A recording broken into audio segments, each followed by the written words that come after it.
हुसैन इब्ने अली पैदा मदीने में हुए, बचपन मदीने में गुजरा, लड़कपन मदीने में गुजरा, जवानी की बहारें मदीने में गुजरी, 56 साल उम्र है। इतना ही आसान था इस शहर को छोड़ना, लेकिन इस दीन की बका व हया के लिए आपने शहर मदीना को खैराबाद कहा।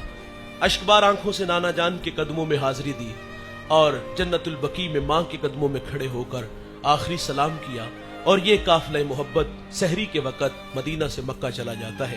वहां 6-7 माह ये लोग वहां रहे थे और कूफा वालों ने बहुत सारी खत लिखे कि हम बेईमान हैं और आप हमारी सरपरस्ती फरमाएं। खत एक नहीं था, कई थे और बाज खत बड़े तलख थे। उन्होंने कहा था कि अगर आप ना आए तो हम अल्लाह को शिकायत करेंगे कि हमें आपके नबी के नवासे की मदद की जरूरत थी और ये हमारी मदद के लिए नहीं आए।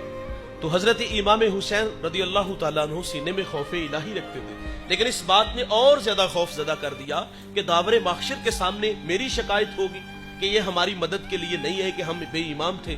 तो इमाम हुसैन रदी अल्लाह तआला अन्हु ने कूफा जाने का फैसला किया।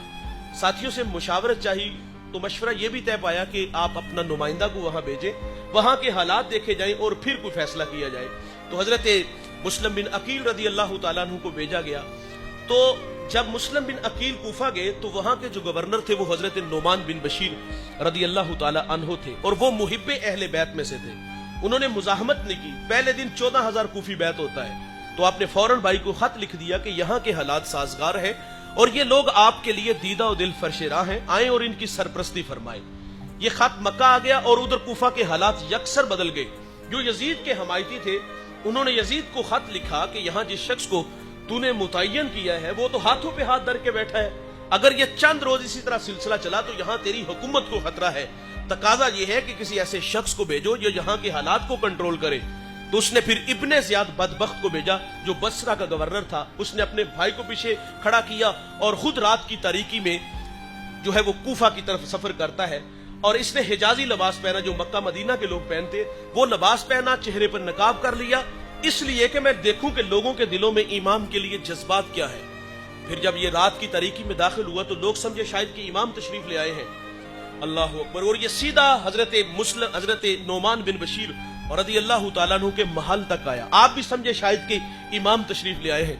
महल का दरवाजा बंद किया, छत पे चढ़ के मशवरा दिया कि मेरा मशवरा है कि आप वापस तशरीफ ले जाओ। तो ये इब्ने ज़ियाद था, इसने चेहरे से नकाब उठाया और कहा कि मुझे यजीद ने भेजा है, दरवाजा खोलो।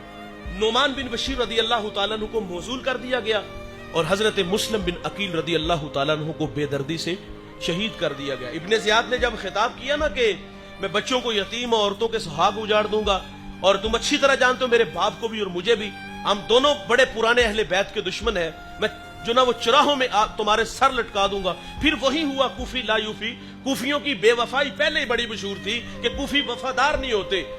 मुस्लिम बिन अकील के पीछे 40,000 कूफी खड़े थे। जब इब्ने ज़ियाद का खिताब सुना तो वही तितर बितर हो गए, सब भाग गए। हजरत मुस्लिम बिन अकील जब मस्जिद की तरफ आए तो 1200 कूफी थे, 1000 या 1200, और जब मस्जिद में दाखिल हुए तो पीछे 500 बंदा खड़ा था। और जब मुस्लिम बिन अकील सलाम फेरते तो पीछे एक कूफी भी मौजूद है।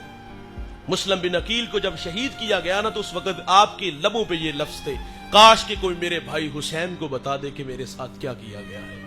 इधर हालात बदल गए, उधर इमाम ने आने का फैसला किया। साथियों ने हर चंद कहा, उन्होंने कहा कि पूरी दुनिया से लोग आए हैं, हज का मौसम है, आप खिताब करें, हम यजीद की ईंट से ईंट बजा देंगे। लेकिन आप फरमाते मैं हरम का मेंढा नहीं बनना चाहता, मेरे नाना जान ने मेरे कंधों पे कुछ जिम्मेदारियां डाली हैं, मैं उन्हें वफा करने जा रहा हूं। और दूसरा कहा, मुझे उन्होंने खत लिखे हैं कि अगर आप ना आए तो हम दावरे माहशर को शिकायत करेंगे।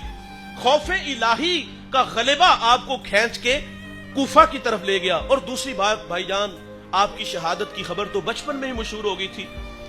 हजरत उम्मे सलमा को मट्टी दी गई और हजरत अली रदी अल्लाह तआला अन्हु एक सफर में थे तो रास्ते में एक जगह पड़ाव डाला गया तो पूछा गया ये जगह कौन सी है, तो बताया गया ये करबला है। आप खेमे से बाहर आके रोने लगे और आप फरमाते ये वही जगह है जहां मेरे बच्चों को शहीद कर दिया जाएगा।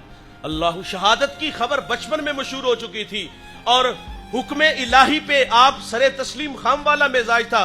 कहा मैं वादा वफा करने जा रहा हूं। उन्होंने हर चंद कहा, लेकिन आप फरमाते मेरे गम गुसारो, मेरे जान निसारो, मुझको ना रोको, मुझको जाने दो, मुझे नाने के दी की डूबती कश्ती बचाने दो। मैं चाहता हूं कि दुनिया में वफा का नाम रह जाए, میں رہوں نہ رہوں پر عظمت اسلام رہ جائے. فرمایا لوگوں اگر میں نہیں جاتا نبی کے گھر کی آن جاتی ہے, تمہارا دین جاتا ہے, میری غیرت ایمان جاتی ہے.